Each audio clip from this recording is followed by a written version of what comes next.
Okay, well, good evening, and welcome to another in our medical ethics series under the general rubric of the Nussbaum Family Medical Halachah and Ethics Institute. Thank you to the Nussbaum family for dedicating these programs. And this one actually owes special credit to the Nussbaum family in that Dr. Nussbaum really wanted to see a dental program this year. So we have succeeded in putting in a dental program, and indeed we have, separate from the CME credit, it qualifies for Category 3 credits for dentists. Unfortunately, not to Category 1 or 2, because I'm not giving advice on how to actually practice dentistry, but on the whole, I think that's a good thing. In terms of the credit, and I'll probably have to repeat this at some point, because I see people are still making their way in.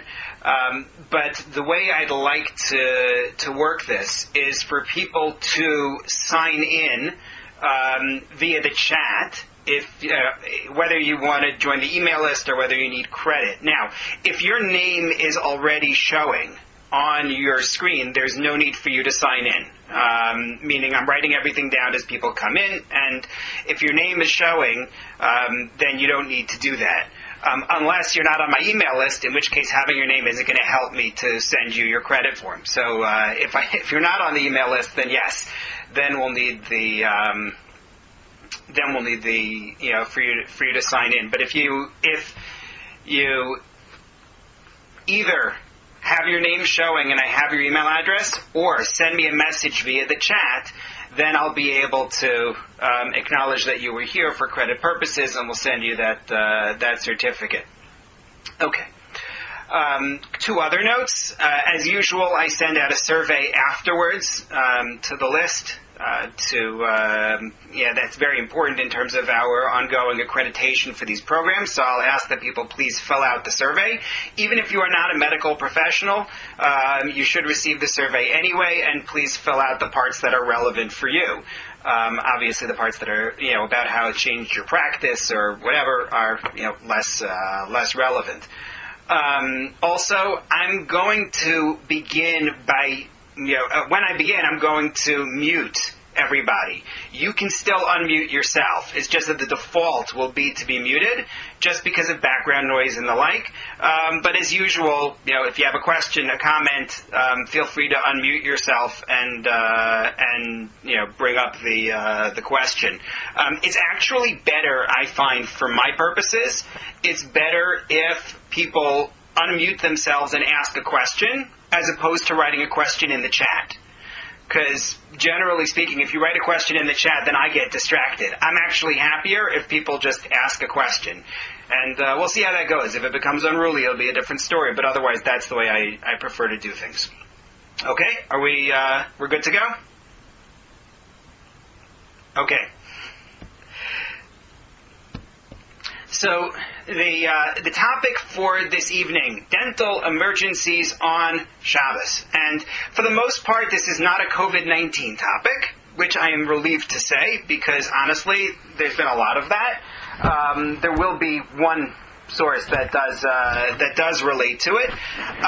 This is not intended as psak. I am not giving any rulings for any cases. I believe, as we've discussed on multiple occasions, simply discussing issues, but the halachic rulings should be given on a case-by-case basis by your rabbi. Also, because there's a lot to fit into our time frame, we have 90 minutes, but that's not as many minutes as it sounds. So there's a lot of summarizing that necessarily needs to be done. I gave you a link at the top of the page called Dentistry in Tanakh and Talmud. It's a link to a class that I gave years ago. And it's a little bit lighter than this one. The one that we're going to be dealing with is very technical. For those whose bent is more philosophical, you can look on the source sheet for that. I'm looking at the names here, and I think everyone here so far is on the email list. There are one or two names I don't know. But overall, it looks like people are on it. If anyone doesn't have the source sheet, if you could do me a favor and just let me know, I'll post it in the chat. I'll also send it out with the follow-up email as well. Okay, so a couple of notes that we have to begin with in terms of this, very technical type of a shear. It's important to recognize that even though this is technical, the fundamental issue involved in dental care on Shabbos is an ethical one. Meaning, the Torah places Shabbos and Yom Tov on a pedestal. These are days that represent basic Jewish belief. They represent our core relationship with God. They're inviolate. At the same time, the Torah demands that we value health, our own health and the health of people who are around us. So that presents a basic ethical halachic problem. How do we balance Shabbos and Yom Tov with the health of others? Right? On the one hand, we have to safeguard Shabbos and Yom Tov. On the other hand, we have to safeguard health. What do you do when they come into conflict? So this is basically an ethical issue, but it plays out in terms of technicalities. That's just one thought that I wanted to introduce at the beginning. Second, I titled this Dental Emergencies on Shabbat. So what kinds of needs are actually emergencies? So here's the COVID-19 reference. If you take a look on your sheet at the very beginning from the Ontario Dental Association, COVID-19 updates from the ODA. What is considered emergency treatment? A true emergency includes trauma, injury to the mouth and face, severe infection, such as an abscess or swelling, bleeding that continues for a long time, dental pain that can't be managed by over-the-counter medications such as Tylenol or Advil. So we're going to deal with some of those, as well as look at some other time-sensitive needs that may not qualify as true emergencies. However, they're time-sensitive, and in that sense, they become emergencies. The definition of emergency, I think, from the ODA, includes also the level of harm, not just the time factor. We'll have to look at some cases where there are time factors that are involved, even if they're not as dire in terms of their needs.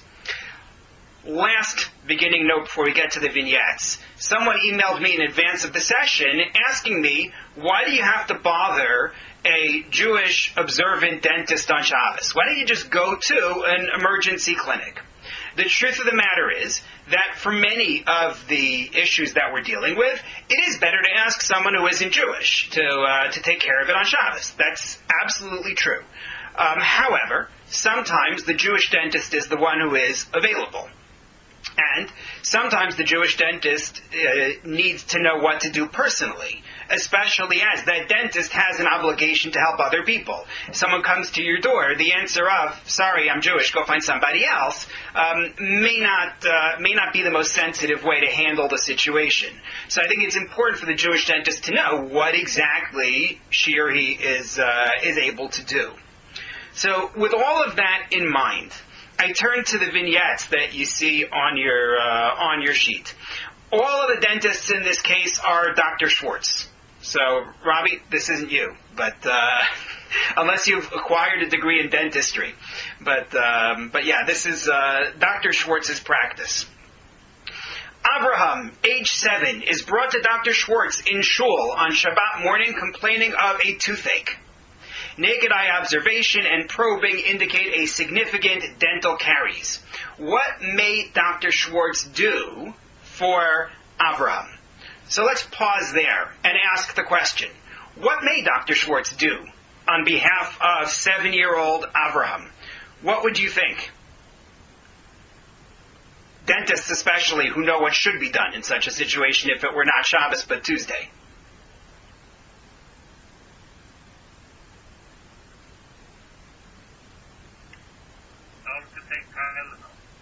Tell him to take Tylenol. Okay. Tell Avram to take Tylenol. May be the answer. Other suggestions?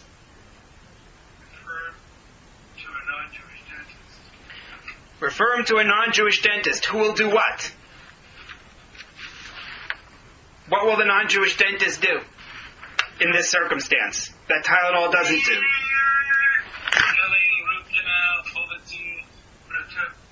Mm-hmm. Okay. Well, let's see. We'll figure it out. But that's our first question.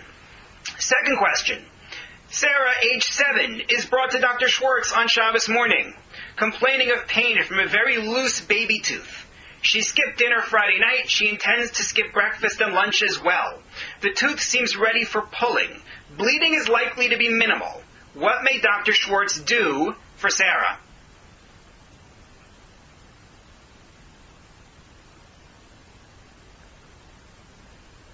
What may Dr. Schwartz do on behalf of Sarah? Well, again, let's pretend it's not Shabbos. It's now Monday. What would happen if it were Monday? Pull the tooth.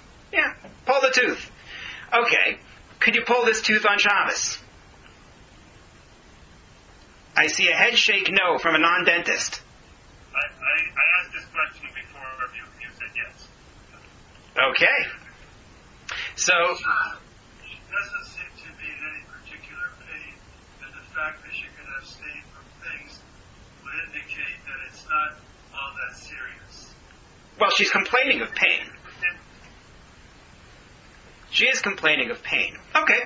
That's our second case. And indeed, we did discuss this case quite a few years ago, so you have a good memory. Third question.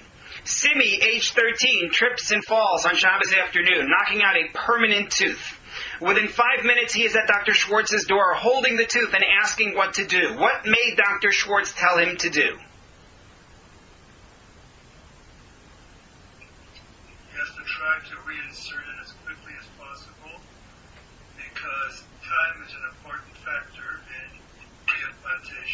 reimplantation. Right. Time is a very important factor here, or so I hear from all the dentists, including now Dr. Nussbaum here.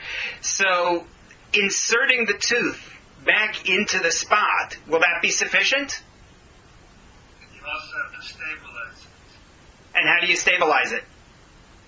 Either by acrylic or by wires, and any one of a number of ways. Okay.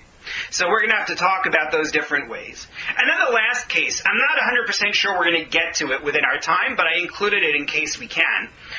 This one, I taught the class on dental emergencies on Shabbos. It's got to be, 2012 or 2013. And I had this case in mind when I did that class, but I didn't get to it then. Maybe we'll get to it now. Rachel, age 22, recently married, is eating dinner with her new husband on the first night of a 3-day Yom Tov. During dinner, she loses a porcelain crown from one of her teeth. The crown is aesthetic rather than protective. What may Dr. Schwartz do for her? Well, first of all, you weren't clear whether the crown was displaced or whether it was actually swallowed or lost. Okay. Let's say that the crown is just displaced. If it's displaced, then presumably, are we talking about Shabbos or Yom Tov? So let's say it's Yom Tov. I'm going to talk about the difference between Shabbos and Yom Tov later on, but I'll spoil it now and say there's no practical difference for an issue like this. You can do one of several things. Cemented it temporarily, so it's not a permanent type of thing, or you could have two people preparing it, one of them mixing the cement and the dentist inserting it, and I think halachically that's allowable. So that's a creative solution. We may come back to this as a possibility. The idea of having two people do it at the same time. Okay. Let's get into the basic principles that govern what Jewish law is going to recommend. And I'm going to show you here, if you haven't looked at the sheets in advance, but you just downloaded it or printed it, if you jump to number 24, jump to source number 24. After that source, I gave you a table. And that table is of hierarchy of, first, levels of illness or pain. That's in the first category. Second category gives you sample cases illustrating the category. And then the third column gives you what sort of treatment would be acceptable for somebody who is in that particular category of pain, discomfort, illness. So as we go through this, you may want to keep your eye on that table. It may be useful. All right. As we said before, we place a great emphasis on saving lives, including violating Shabbat in order to do so. But the degree to which we are allowed to break the laws of Shabbat depends on two variables. Variable number one, the level of need, and number two, the level of violation of Shabbat involved in whatever the medical act is. So, level of need could be danger, meaning life and death danger, could be disfigurement, and it could be pain. There are all sorts of different levels that are possible. That's number one. Number two, level of violation. What type of violation of the rules of Shabbat would be involved in this particular medical act? Is it violating biblical law or rabbinic law? Is it a matter of a Jew doing it? Is it a matter of asking a non-Jew to be the one to do it? Those distinctions matter. Is one doing the act in the routine way of doing it or in an unusual way? Those are all considerations under the general heading of, so what exactly is the violation? There's also a separate concern besides these two variables, right? Again, variable number one is what's the level of need? Variable number two is what's the level of violation of the laws of Shabbat or of Yom Tov? But then there's this third issue, separate concern, which is the act of making medicine historically required a violation of biblical laws of Shabbat. Because in order to make medicine, historically, you ground up ingredients. Grinding up anything on Shabbat, the things that grow from the ground at any rate, is a violation of biblical law. So that the rabbis created a unique prohibition against using medicine on Shabbat for a low-level illness, or it's a mild illness, out of concern that you might come to grind ingredients in order to make medicine. In other words, they not dealing in today's society, but dealing in society of centuries past, or even a century ago, theoretically. If I woke up on a Tuesday morning and my tooth was bothering me, and I knew. So what you do is you grind up this herb and you apply it to the spot, and now you'll feel better. So that's what I would do on a Tuesday morning. If I wake up on Shabbat and I want to apply something to my tooth and I realize I don't have anything, I'm going to grind stuff up, and that's a violation of Shabbat that is not justified for a low level of illness. So therefore they said, don't take medicines on Shabbat if you're dealing with mild illness, lest you grind up ingredients. Now, the ideas behind this, the relevance of it today, what happens when you live in a society in which, as a general principle, people don't make their own Tylenol, these are all very good questions. How does this all interface with homeopathic medicine, in which people might actually grind something up? These are all interesting questions. It's not for our topic right now. The only reason I raise it is because we have to understand that that's also an issue here. If you're just dealing with minor aches and pains, then the answer is going to be then don't take medicine. Okay, so let's categorize things like I did in the table that's after number 24. Let's take the first category. This is called in Hebrew chole sheyesh bo sakana, somebody who is dangerously ill. We're talking either their life is known to be in danger, or their life could be in danger.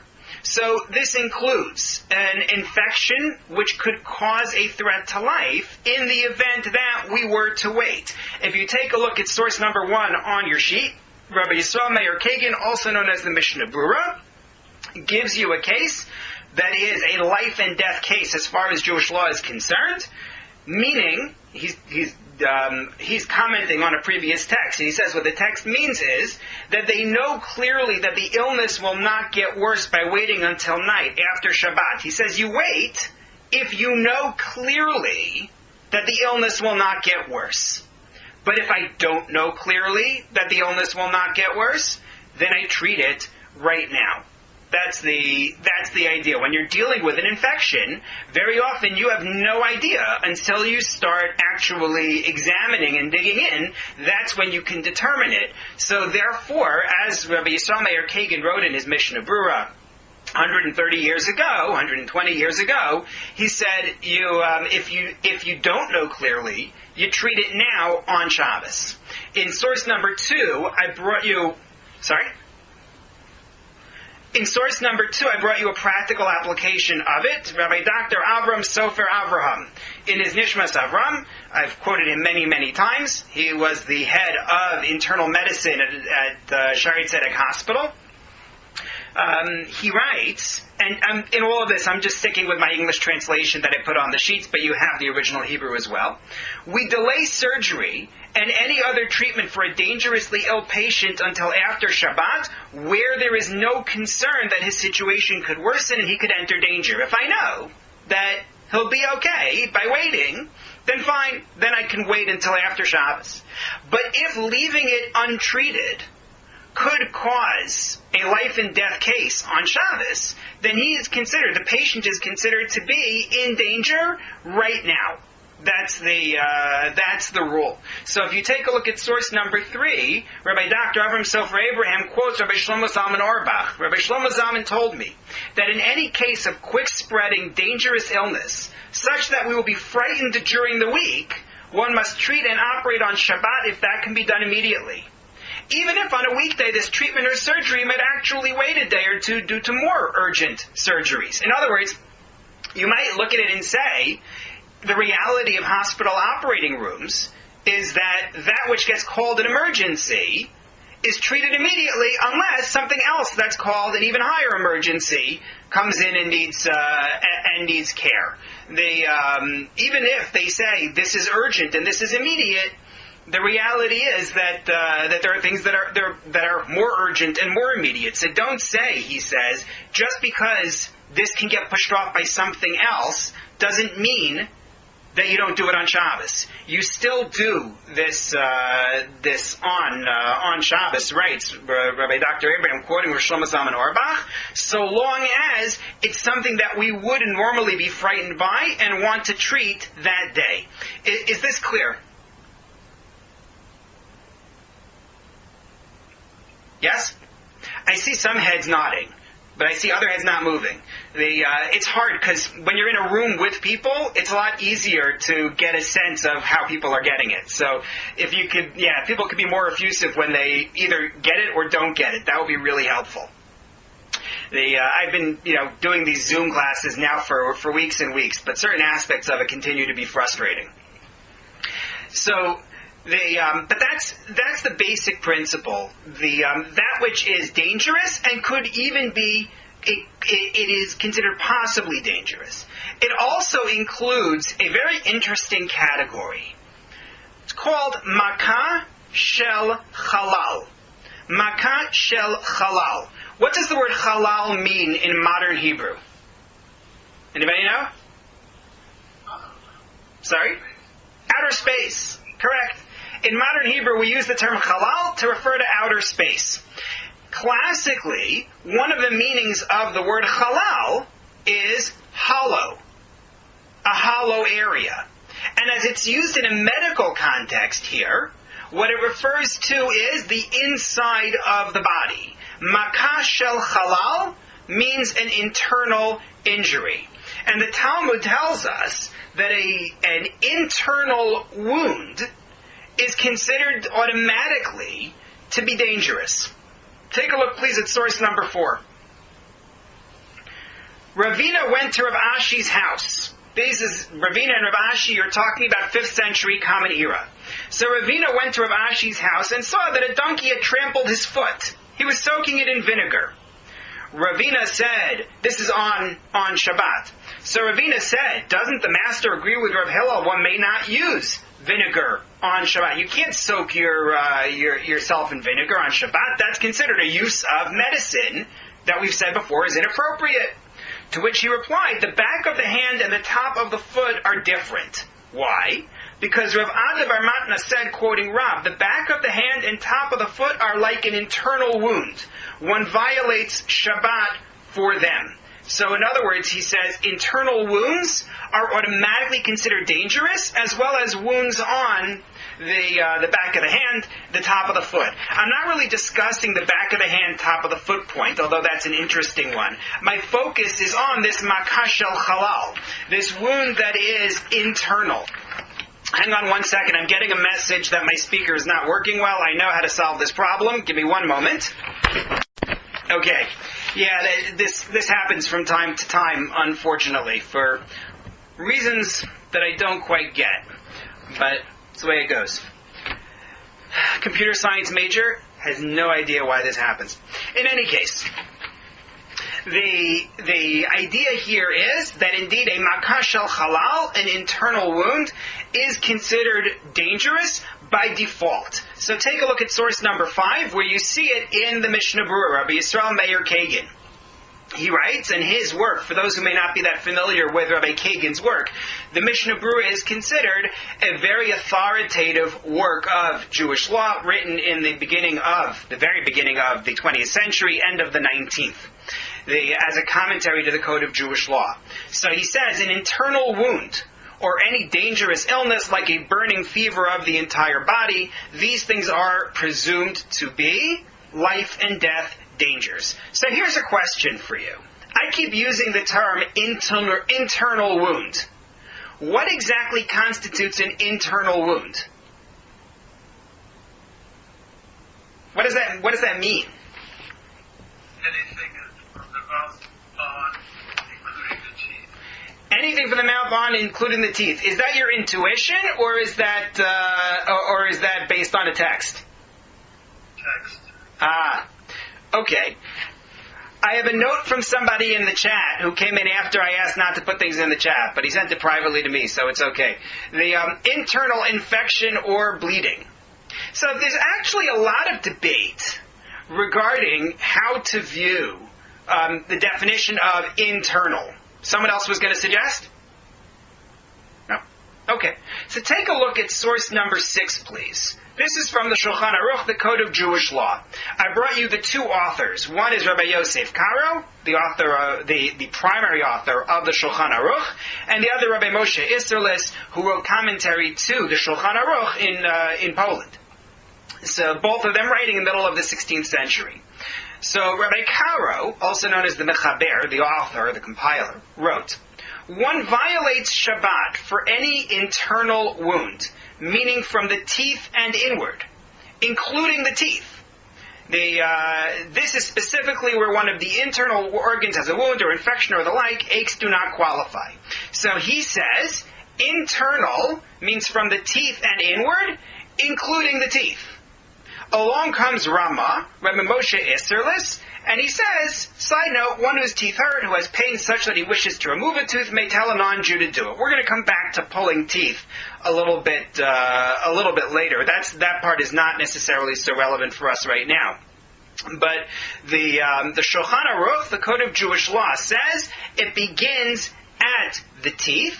And if you take a look at number 8, Rabbi Yisrael Meir Kagan, again in his Mishnah Berurah, says certainly where the seat of the teeth, meaning the chanichim, is ill. This is included in internal wounds. Chanichim are unclear. It may be a reference to the gums. It may be a reference to the palate. It sounds a lot more like the gums, certainly. But we count teeth as an internal wound. And therefore it is considered to be automatically dangerous. And Dr. Avram Steinberg in his Refuah Kahalacha rules the same way as well. However, there are two important limiting factors here. Limiting factor number 1 is that we're not talking about where someone has general pain. There has to be some kind of a wound involved specifically. And I say that based on source number 9, No, I'm sorry. I say that based on source number 6, where they mention specifically a wound and aches don't qualify. So there has to be some kind of a wound, an injury, a sore, something like that. Number 2, if I know that this is actually not dangerous, then I can't violate Shabbat for it. In other words, you can't say, well, all teeth issues are considered internal wounds, and therefore you violate Shabbat for any of them, and therefore there's no need for a conversation anymore. And in fact, we can end this pretty quickly. Doesn't work that way. I say this based on sources 7 and... I say this based on source number 9. I had skipped number 7. Number 7 is one of the sources that indicates that wounds of the teeth are considered to be dangerous. But it identifies, in particular, an illness called safidna. But I'm jumping to source number 9, which refers to that safidna, this illness of the teeth. He says, with safidna, even should the patient and doctor say there was no need to desecrate, meaning no need to violate Shabbat, we would say they're not expert.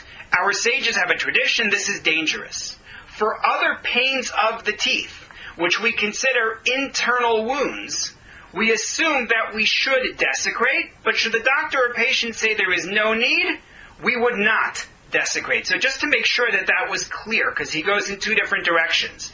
First, Rabbi Kagan, the Mishnah Berurah, says that that there is a type of illness called safidna, which involves the teeth.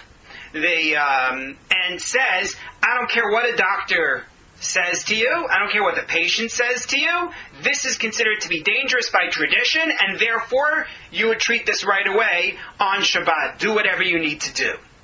However, for other pains of the teeth, he says, the default assumption is to desecrate Shabbat, but if the doctor or patient say there's no need, we would not desecrate. Now, I should make note of one thing here. When he says that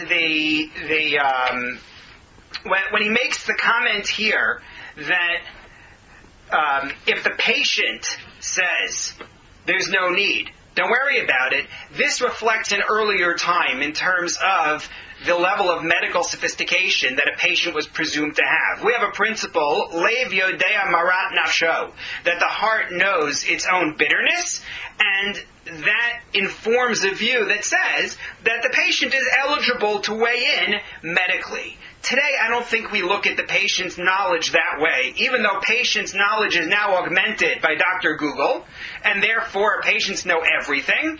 Nonetheless, the fact that the patient says this doesn't need treatment doesn't matter if the trained physician says this does need treatment. If the dentist says this better be taken care of now, the fact that the patient says, I'll wait till after Shabbos, is irrelevant. The expert is the one to weigh in, and that's a very important principle.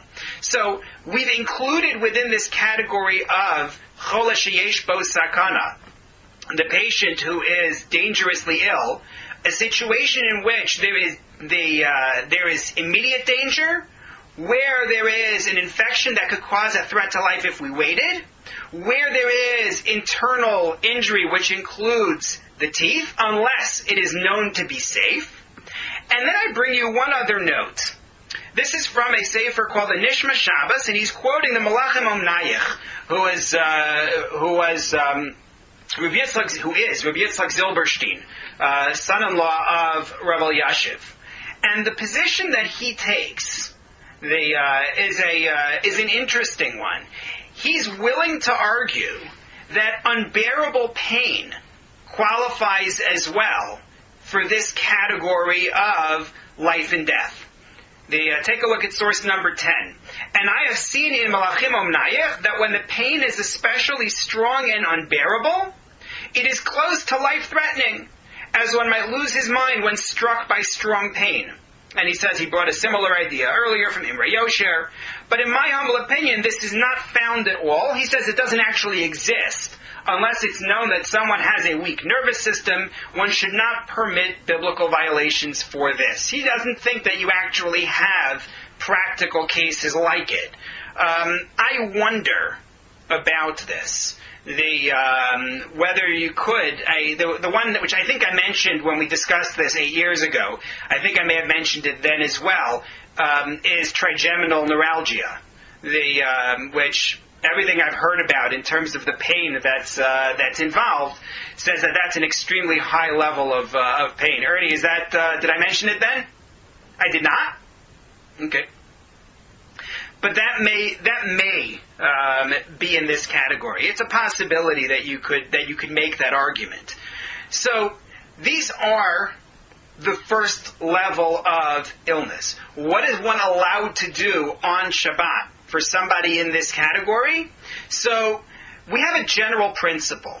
To save a life on Shabbat, people are familiar with, we override Shabbat. However, the principle is that it is dechuya and not hutra. And what that means is that we don't say, so do everything, and don't worry about what the level of prohibition is. We do whatever is necessary. But if I have two options at my disposal, and they're equally good, and they're equally accessible, then I should take the option that will involve less of a violation of Shabbat, rather than take the one that has the higher violation of Shabbat. If assuming that all other things are equal, if they're not equal, if taking the lesser violation of Shabbat means I have to go find someone who can do it, or it's not as likely to take care of the patient, then I don't do that. It's only where both options are the same that will follow this rule. So, what am I allowed to do? Again, direct treatment by a Jew in violation of biblical law. That's what would be letter of the law permitted. If you take a look at source number 11, you'll see the Mishnah Brura, who tells you what you do is whatever would be done during the week. He says where it is clear that withholding treatment is not dangerous, then even though one needs it and it is normally done, one doesn't do it on Shabbat other than via a non-Jew. It's like the treatment of a patient who is not dangerously ill. He says if it's clear that withholding the treatment isn't needed, then even though one needs it, it is normally done, then don't do it yourself on Shabbat. But the implication is, in the event that withholding that treatment is dangerous, if this is what's normally done, then it's what you would do on Shabbat as well. You treat it the same way you would during the week, and that was really implied by what we saw from Rabbi Dr. Avram Sofer Abraham earlier. Also, all supporting steps that are needed in order to strengthen the patient's health are also done. Rabbi Dr. Avram Sofer Abraham in source number 12 notes this. He's talking about supporting steps. And he says, even though there's no danger in withholding the supporting step, because there is danger in his disease, and there is some need for the treatment, it will be done on a weekday, so we do it on Shabbat. So to give you a practical example of this, let's say you're talking about a patient who is indeed, you know what? Flip to number 13. I don't need to give you an example. I have an example on there. I'm not sure why I didn't just lead with that one. But this is a perfect example. From Shmirat Shabbat Kilchata, Rabbi Yeshua Neuver, the student of Rabbi Shlomo Zalman Auerbach, he said, a patient who is dangerously ill may use medicine, even if it's not needed to save him from danger, such as a pill for a toothache. So in other words, you have somebody who's in the hospital because of a life and death condition, and by the way, he also has a toothache. So he says, you give him the medicine for the toothache. Even though that's not what's saving the patient's life, nonetheless, the patient being in a life and death case means that you also take care of the secondary needs that are involved. So that's our statement of the patient who is in danger, whose life is in danger, and what we say in terms of treating that patient. Interesting application of this. Case comes up. Patient has a tooth that shows signs of deep and immediate infection, such that treatment should begin immediately. So, Dr. Ellie Wolfson told me when I looked into this years ago, that what you do in such a case is either drill into the gum, remove the infected pulp, and drain any infected fluid, or B, pull the tooth and initiate antibiotics. Does that match with what people say? That conversation I had with them was 8 years ago, so I don't know if things have changed in the last 8 years in terms of this aspect of dentistry. Why would he perforate the gum? Inside the drain, I think that's what he... Why would? Yeah, he started drilling into the gum. I think it's for the sake of drainage. Why wouldn't you drain it through the tooth itself? A pulpotomy or pulpectomy. Exactly. Yeah. It was, I think, a misstatement. It should be drilled into the tooth. Oh, but you could do it inside the drain if there's an infection. Okay. Why put it in a drain when you have an abscess there and a swelling? Otherwise, you would be putting it in a drain. I think that's what he means. Mm-hmm. No, that is what I understood. Gina, you had your hand raised? I don't know. You're on mute. Hello? Yes. Hi, this is my first Zoom class. Usually it's my kids doing the exact story. No problem. If there was an option to treat with antibiotics, would that be the preference?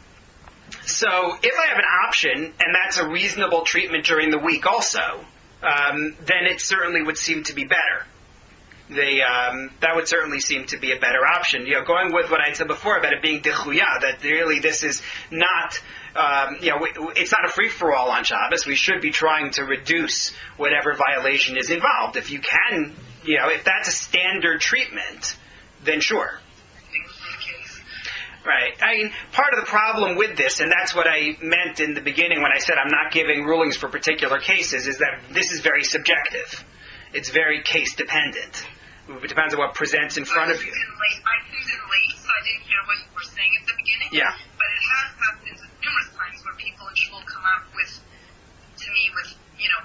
pain or whatever they're feeling, and what they're, I guess I don't know when it's okay to write a prescription or not. It's a few hours difference. Is it going to make a difference really till Shabbos is over or not? I don't know. But if the patient feels that they're pain enough, they're coming to Shabbat, I usually feel I should write a prescription. Mm-hmm. Well, a lot, right. I've never had to do that. I mean, it really goes back to what we had said before about the question of whether this is something which you would leave, on a day during the week. Would you say to them, we have to treat this now, or would you say, you know what? I'm at work right now. It's going to be a big pain for me to come in and be seen. Do you think I can get away with waiting 8 hours and then I'll be able to come in?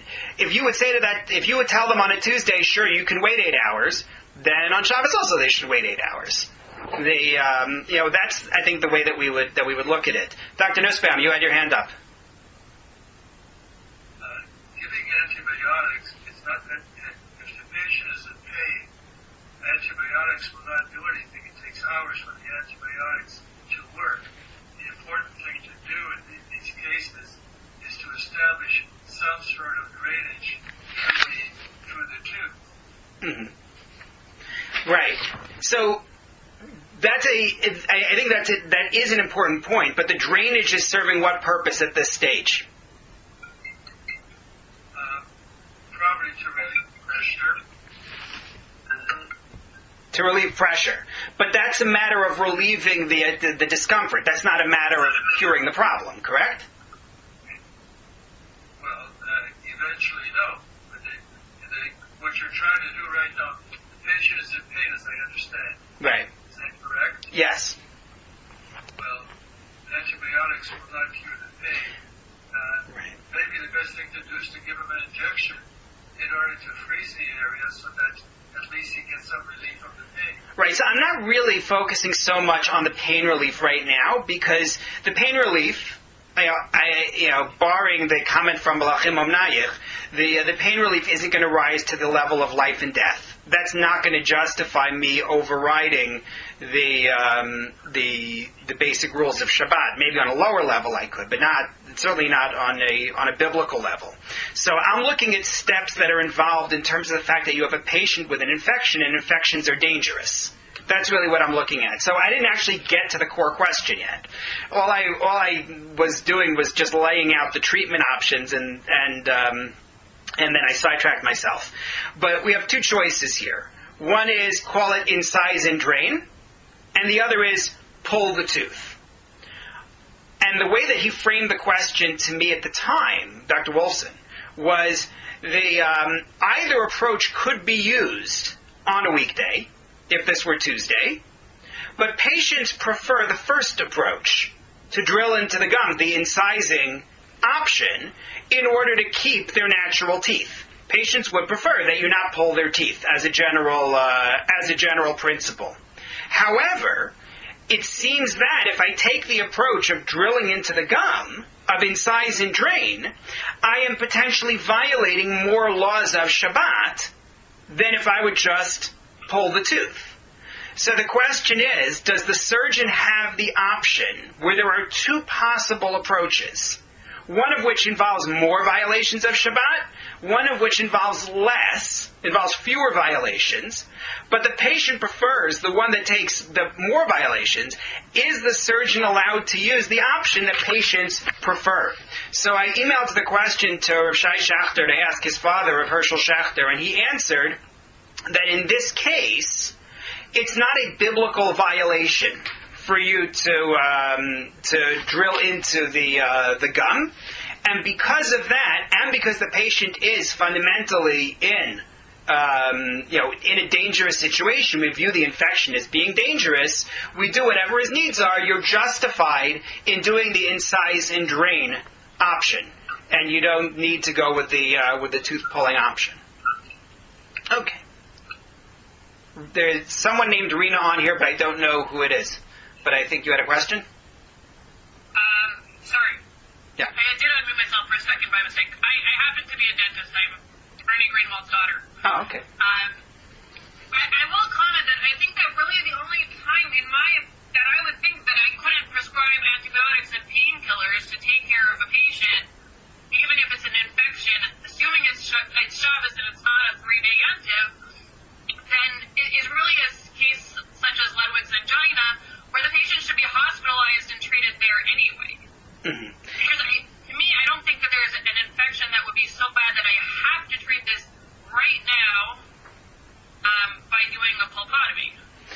Right. So this is really a question of dentistry now. Meaning, I can't answer the question of whether there is such a thing as an infection which must be treated right now or must be treated in the next 6 hours, keeping in mind your case can be Friday night and it could be 25 hours. That's a question that really requires a doctor, right? Like we always say, when you're dealing with medical halacha, you need a doctor to establish the facts of the case before the rabbi is able to weigh in. So if you tell me that infections can always wait, other than this Ludwig's angina, which I must admit I'm not familiar with, I know what angina is, but barring that, yeah, if you tell me that it doesn't need, then I'll say, okay, so we're out of the category of life and death.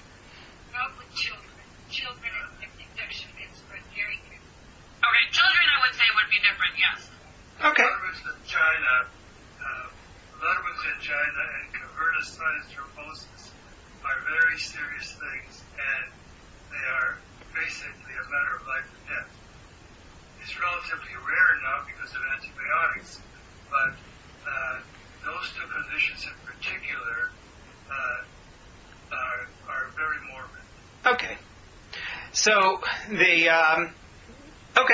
that I think addresses somewhat the question then. I'm going to move to the next category because we've spent 45 minutes and we have a lot to go. So the next category down, if you're looking at the table after number 24, you can see there is what's called sakanat aver, danger to an aver. This is different from general illness. It's given its own class. And there are two reasons that I've seen offered for why this isn't the same as just a person who's ill in general. In other words, we're going to identify, like you see on the table, life and death danger and illness that is not life and death danger. when we talk about danger to an aver of the body, and I'll explain the word aver shortly, let's say we're talking about somebody's hand. So forget dentistry for a moment. Someone is in danger of losing their hand. That is in its own category. It's not the category of life and death, and it's not the category of non-life and death. It's its own thing. And the reason why it's in its own category, again, I've seen two explanations. One explanation is because this could lead to danger to the body as a whole. If a person, God forbid, loses their hand, they could lose more than their hand, depending on why it happens, depending on what's wrong. Or the other explanation is because this is a permanent loss, and therefore it's valued as being greater than normal pain that a person goes through, which passes. Because if they lose it, then it's an enduring loss. So what exactly is this loss of an aver? So the word aver is a Hebrew word that does not really have a translation in English. There is no valid translation in English for it. The Mishnah teaches that there are 248 different body parts that are called avarim. However, these are so varied. They include the bones of the finger on the one hand. They include soft tissue organs on the other. So there's no one word in English that really renders the word aver fully. So one view is that when we talk about somebody who is in danger of losing an aver, what we mean is any of the 248 body parts that are listed in the Mishnah. That's one view. Rav Shmuel Wozner of the Shabbat Halevi is of that view. The other view, though, and this I think is the more dominant view, is that what we're talking about is a functional unit of the body, whether we're on the list of the 248 or not. That was the position of the Ketzot HaShulchan, the position of the Shmir Shabbos Geholchasa, and it's brought in the Nishmas Avram. If you take a look at source number 14, Rabbi Neuvert, author of the Shmir Shabbos Geholchasa, is quoted in the Nishmas Avram of Rabbi Dr. Avram Sofer Abraham. There is room to say that danger to an aver is not only regarding a human aver from one of the 248 avarim, and again, I'm not translating the word aver because I don't have a translation, for any distinct component of the human body, regarding which there is concern that if it were not treated now, it would cease to function. This is also called danger to an aver. You follow? That's the way that we look at it. This is considered automatically to be danger to an aver. Okay. Hang on one second. Sorry, just trying to manage two things at the same time here. I'm going to go back to what I said in the beginning, because at this point, hopefully everybody who's going to be here is here. I need to make sure that people who want to get credit, or people who want to be added to the email list, send me a message just to me on the chat with your name and email address. If your name is showing, then it's okay. You don't need to do that. But if your full name is not showing, or if you're not on the email list, then please make sure to send that to me. All right, thank you. Going back though to this business of the danger to an aver, a part of the body that will not function the way that it normally does, that's called danger to an aver. So what is it that we're allowed to do for such a patient? So the Shulchan Aruch, the Code of Jewish Law, brings multiple views.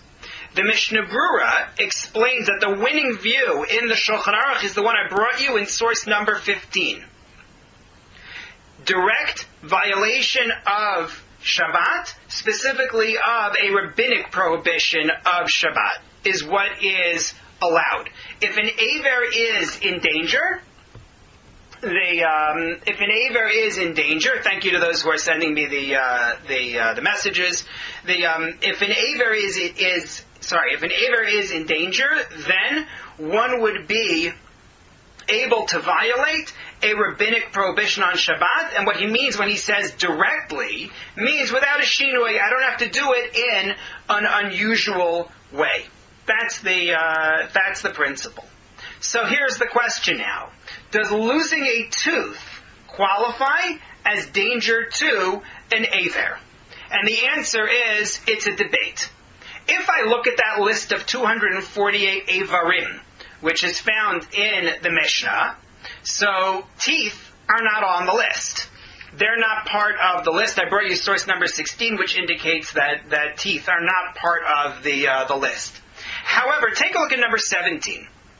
Rabbi Dr. Tendler and Dr. Rosner, in an article called Dental Emergencies on the Sabbath, make the following argument.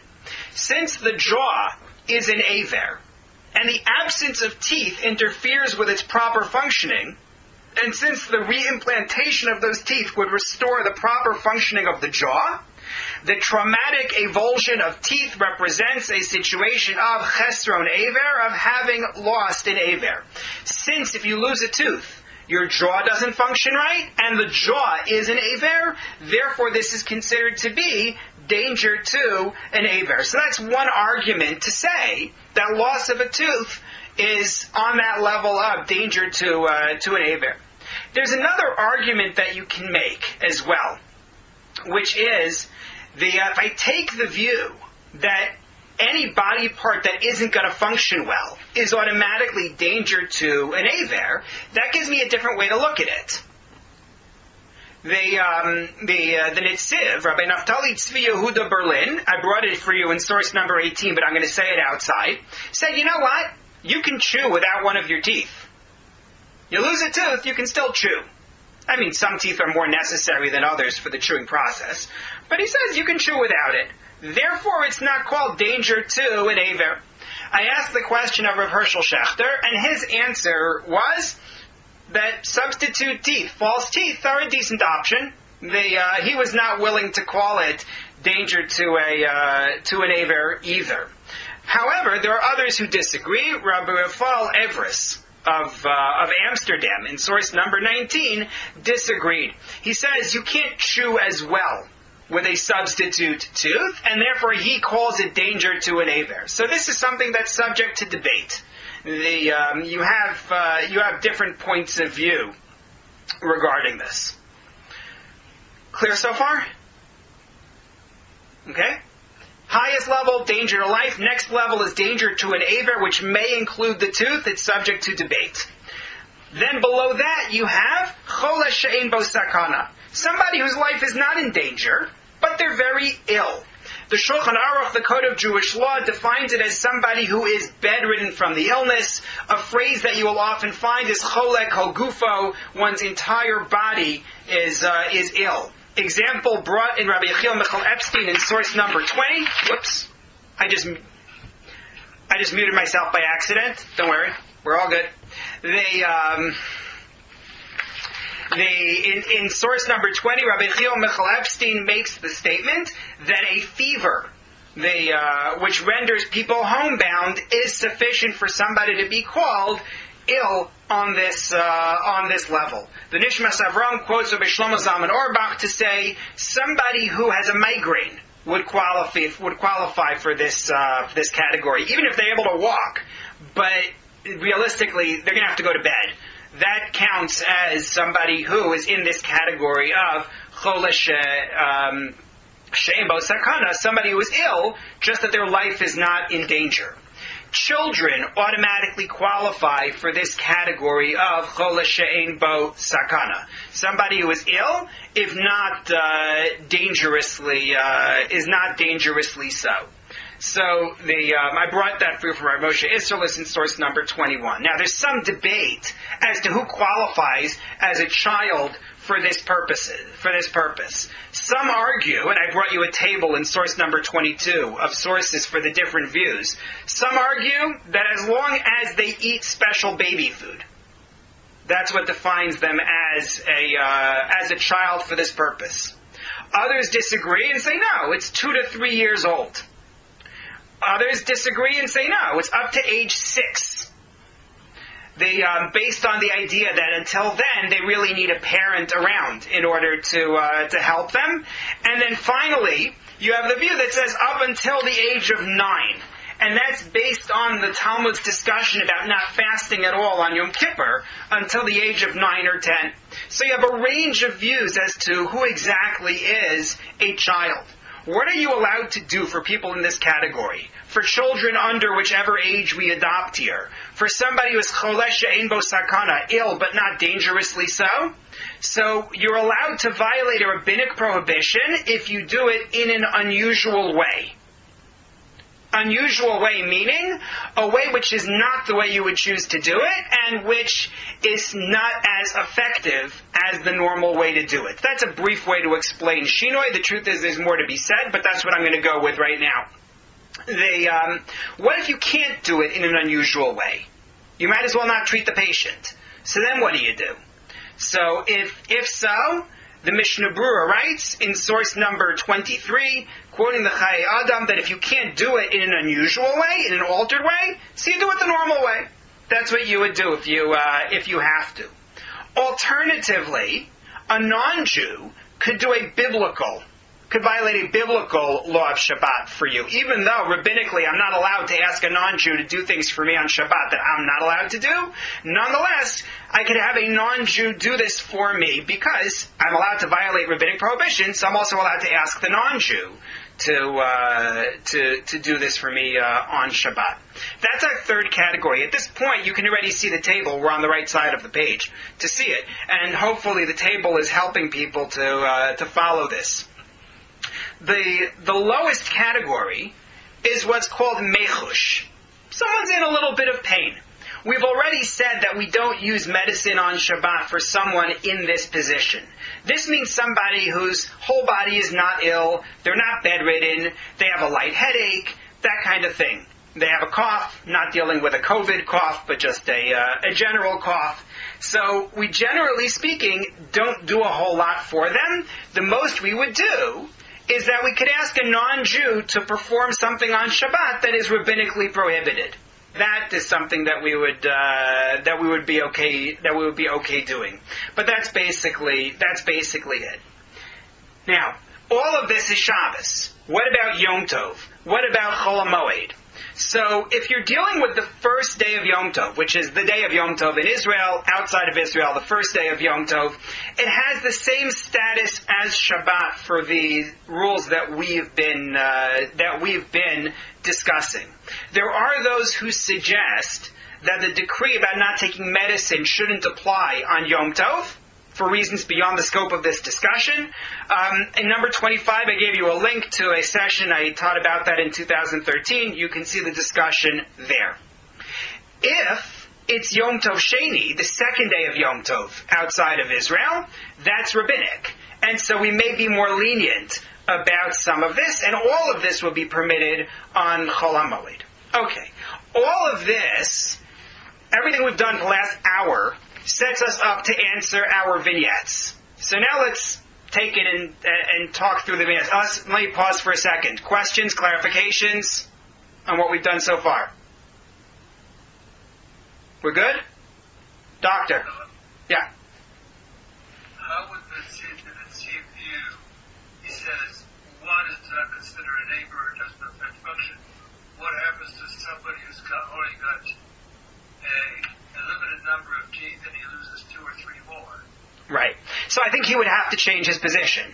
I think his position only makes sense for where he stated it, which is to say where you truly do have that function. For that matter, if someone would make an argument that losing certain teeth really does change the function over others, then I think his position doesn't apply as well. I think it's only as good as its logic. Okay, so let's go back to our introductory cases. We had the 7-year-old who presents with a toothache. Right? Avram, age 7, is brought to Dr. Schwartz in Shul Shabbos morning complaining of a toothache. Naked eye observation and probing indicate a significant dental caries. What may Dr. Schwartz do on behalf of Avram? So we look at our first variable. And again, our first variable is level of need. Well, it seems like he has a toothache due to a cavity. Right? He's not in the category of chole kol gufo, his whole body being ill. If Avraham were not 7, but instead 17, we would say it's mechush. You have some pain. Deal with it.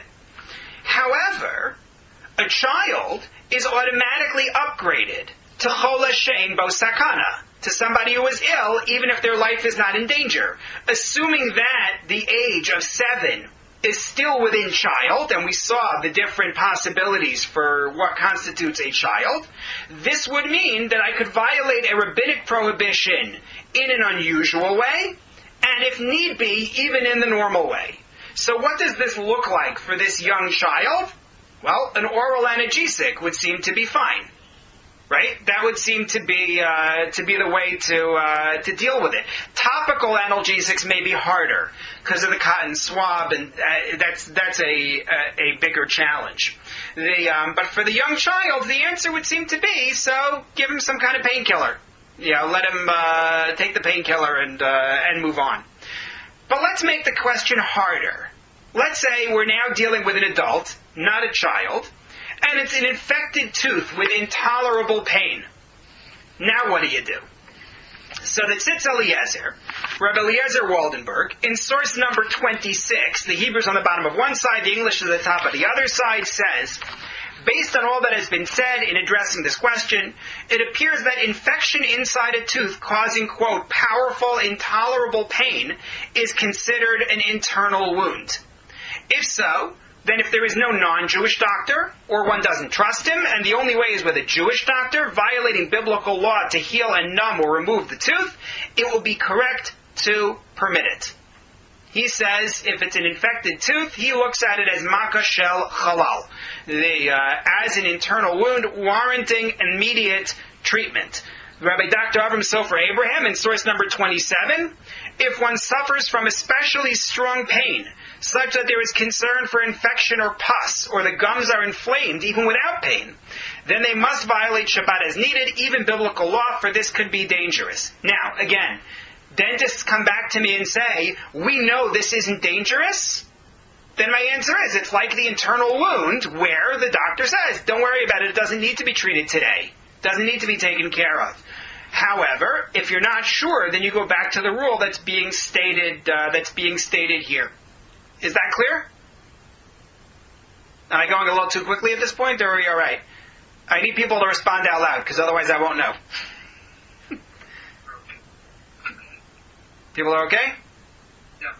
All right. I think the question also is that our experience is you probably could wait, but there is a halachic definition of what is chola she'ein bo sakana, which is an internal infection. So does that mean we look at it from a halachic viewpoint, or do we look at it?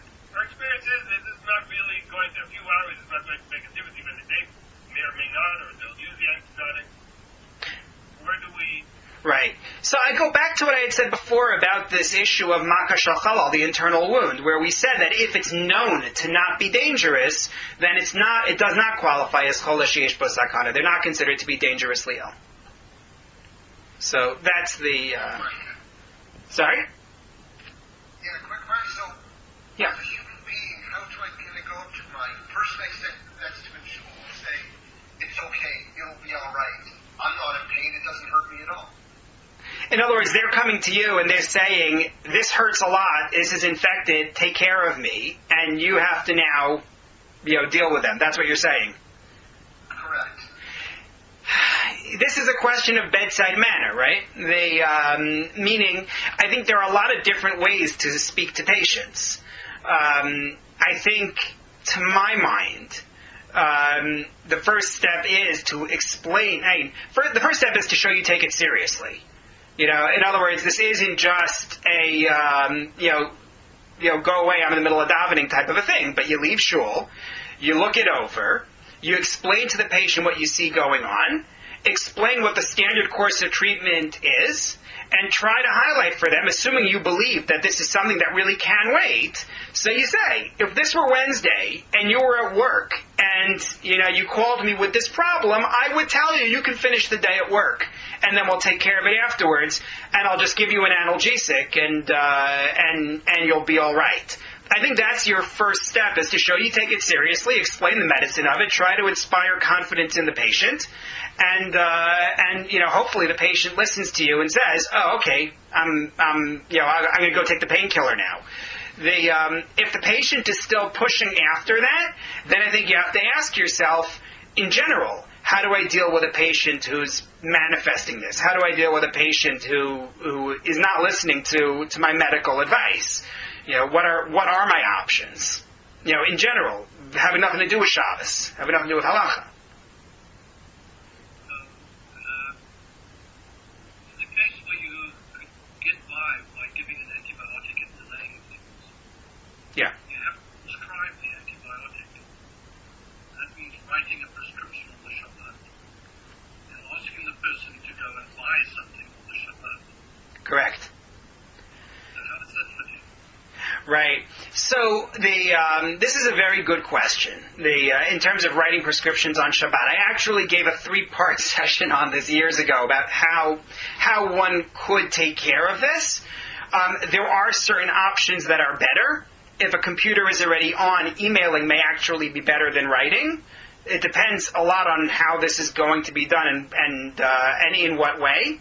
What your options are for writing. The ideal would be to get someone who isn't Jewish to take care of it, obviously. That would be the simplest way to approach it. But it's a little bit beyond the scope of what I can do tonight. Unfortunately, I don't think I'm going to be able to get through that here.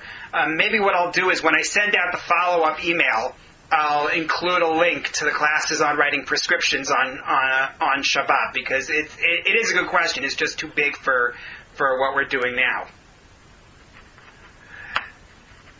Okay. One other note just within this discussion. Injections of anesthesia in the mouth, if you chose to go that route, would seem to be a violation of rabbinic law, not biblical law.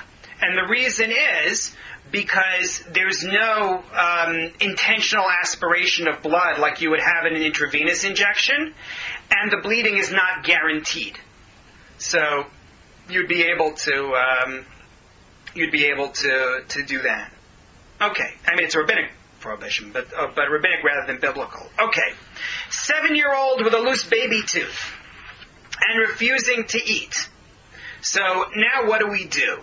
Well, the usual treatment for this tooth, which again, if you go back to the case, is extremely loose, bleeding likely to be minimal. So the usual treatment would be pull the tooth.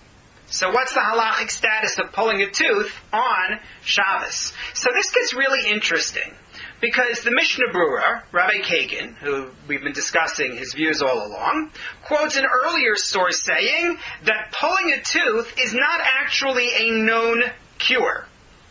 Meaning, we have a basic principle in Jewish law that the treatments you're allowed to use on Shabbos have to be what's called refuah biduka, have to be a tested treatment. So in the event that you don't consider something to be a known tested treatment, you can't use it. Mishnah Berurah says, pulling a tooth is not a known treatment. So that's very odd, because tooth extraction is a really old thing. Like, it's not like this is some newfangled way of dealing with things.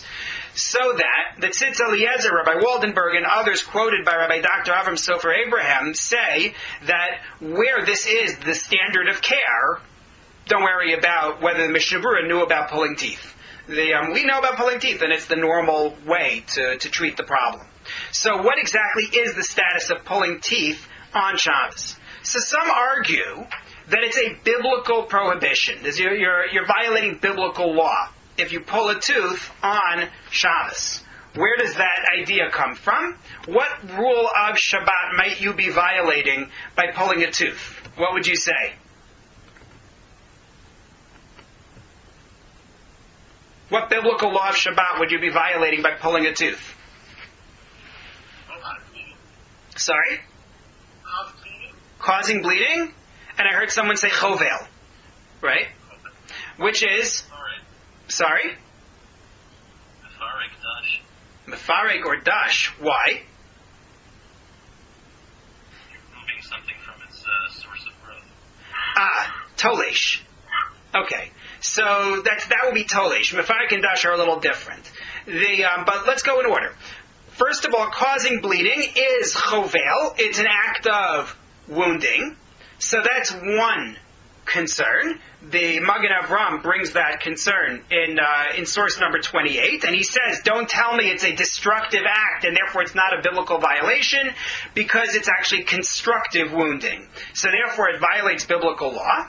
That's one approach. Another approach is, as Chaim suggested, that it's considered to be uprooting something that was growing. Kotzer, Tolesh, that's source number 29 on your sheet from the Aruch HaShulchan. And then there's a third argument which is very interesting, which gets rejected. But that suggests that it's gozes. What is gozes? What does gozes mean? Right now? Shearing, right? It's like shearing. It's like cutting hair. If teeth are not considered to be a permanent part of the body, then they're like hair. However, that's not usually followed. Really, the first two are the major considerations. Is it wounding, or is it uprooting something from the place where it's growing? However, others disagree and say it's neither of those. Number one, it's not called wounding. Why? Because bleeding is not part of the act of removing the tooth. You are doing something which may lead to bleeding, but you're not doing this, you're not creating a wound, you're pulling a tooth, and it may be that will lead to some bleeding. It's something, though, that you don't want the bleeding. The bleeding is not helpful to you. And therefore, the Mishnah Berurah, writing in his Bir Halacha in source number 31, is not willing to consider this to be chovel. As far as kotzer, as far as the concern that you are plucking something from where it's growing, Rabbi Ovadia Yosef makes the argument that uprooting something on Shabbat is only if it grows from the ground. Teeth do not grow from the ground. And therefore it's not an issue of that either, and therefore it's only a rabbinic prohibition. So based on that, based on the idea that it's a rabbinic prohibition, we do have concern that you're going to cause bleeding. So what we'll do is we'll tell a non-Jew to be the one to remove the tooth if this person is in pain. Remember, it's a chola she'ein bo sakana. He's ill, but not dangerously so. So that would be the position for this child. That's what we would like to do. Rabbi Dr. Tendler and Dr. Rosner in source number 32 offer another idea, which goes back to something that Dr. Nussbaum suggested earlier, which is maybe we have two people do it together. Two people hold the tooth together and pull together, because we have a general principle that if two people do an act which could have been done by each one individually, then that makes it only rabbinically prohibited and not biblically prohibited. Finally, if it's dangling by thin tissue and pulling it will not even cause bleeding, then halachic authorities permit it as well for somebody who's in pain if you do it by hand. Rabbi Wasner in source number 33 makes this point.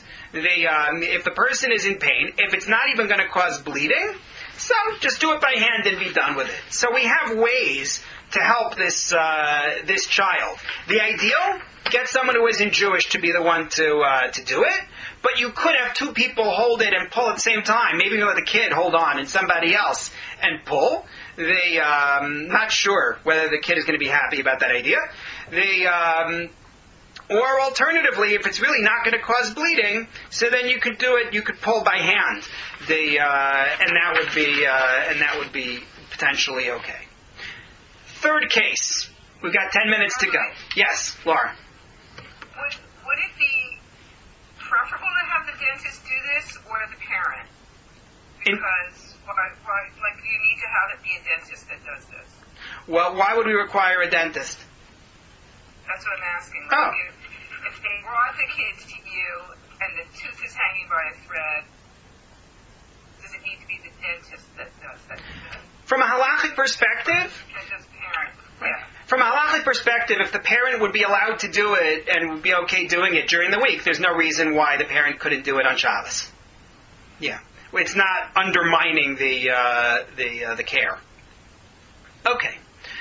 Well, the third case, 13-year-old boy lost a permanent tooth. So please correct me if I'm wrong, but here's my understanding, is that you can reseat this within half an hour and keep it in place, stable, and it will take. Is that correct? I'm getting... Probably. Yeah, probably. Probably. From what I'm told, that's what works, and you can even drink without pushing the tooth out of place, and then fine. So after Shabbos, you'll do whatever you have to do, the paste, the wires, whatever it is. However, in our case, it's a 13-year-old boy. And let's pretend that this happens at 1 o'clock on a Shabbos in May, so that Shabbos is not ending for another 8.5 hours. Good luck having the 13-year-old boy hold the tooth in place for the next 8.5 hours. So what do? Well, in part, we go back to our first variable. What's the level of need? If we view loss of a tooth as sakanas aver, right, damage to an aver, in that case, we're going to say a Jew is allowed to violate rabbinic prohibitions in order to take care of this situation. So what exactly is the act of malacha? What is being done when you reseat a tooth and put something there to keep it in place? If it's biblical, like if it's construction, boneh, right, then I'm out of luck, because this person's not in a life and death case.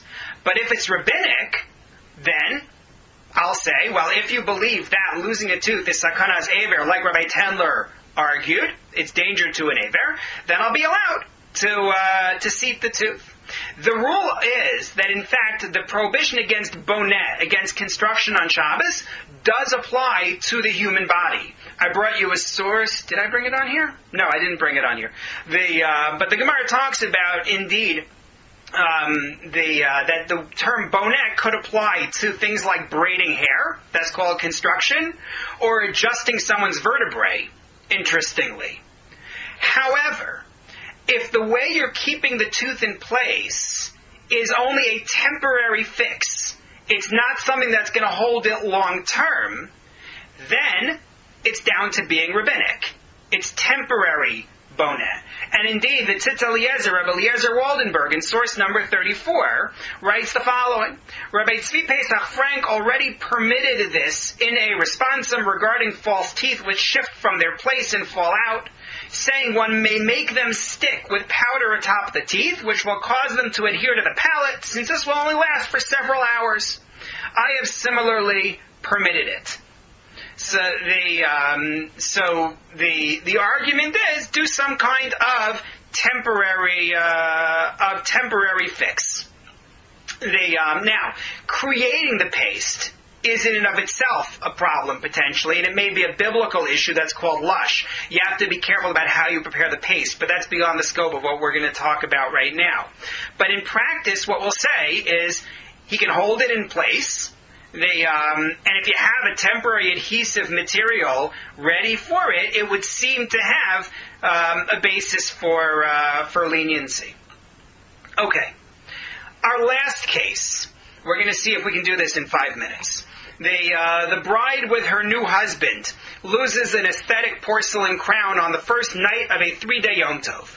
So, as I understand it, the way to deal with a crown, and when I say loses the crown, let's say it's a misplaced crown, right? Going back to the clarification we had in the beginning. The way you would deal with this normally is that you use a painkiller for the tooth sensitivity, and then there are temporary pastes that can hold the crown until you can have it completely repaired. Is that correct? You probably wouldn't have any sensitivity, but temporary, you can cement a temporary, yes. Mm-hmm. Other dentists? Nope. Agreed. Okay. So, what's the level of need here? The level of need here did not appear on our list before. It's a separate category. It's called kavod habriot, human dignity. You could just say to her, look, a displaced crown is not on the COVID-19 list of dental emergencies. But we have precedents in Jewish law for concern when you're dealing specifically with a kala, when you're dealing with a new bride. That comes up in other areas of Jewish law as well. And we have a principle that human dignity overrides rabbinic prohibitions. So I gave you some examples on the sheet, but I'm skipping the examples in the interests of time. So in that case, what am I able to do for this displaced crown? We said that temporary pastes may only be a violation of rabbinic law. But at what point does a temporary paste become permanent?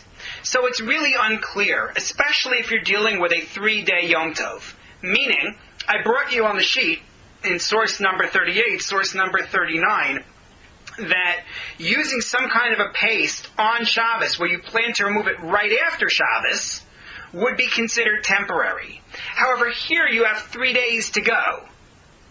So I'm not sure that qualifies as temporary. I'm not certain. It's a question which I would like to send away to a great halachic authority to answer, but all the great halachic authorities right now are busy answering COVID questions, and I hesitate to ask them an academic one, so I think it's going to wait a little while until, non-pandemic times before I'm able to get an answer on this. I think it's a very interesting question. Could you perhaps reseat the crown using a temporary paste? There's also a side issue, which is the patient positioning their jaw in such a way to help the work being done. Is that an issue of misayeya? Is that an assisting issue? But that's beyond the scope of what we're going to talk about right now. So just a verbal summary of the steps for our cases. The child with a toothache, analgesic. The adult with a toothache, so if it's just light pain, then don't really do anything.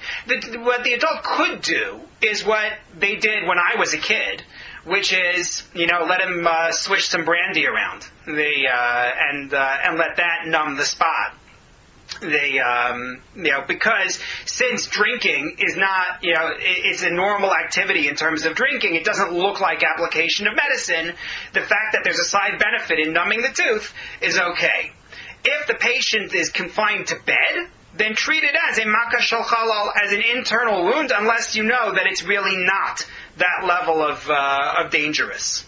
Pulling a tooth. So if a patient is in great pain, you could have a non-Jew pull the tooth, and if there's no bleeding, and they're in pain, then you could even do it to pull it by hand for the child, as we talked about. The lost permanent tooth, reseat it. Ideally without any sort of fixative, but you could potentially use the temporary one if this is considered to be a sakanas aver.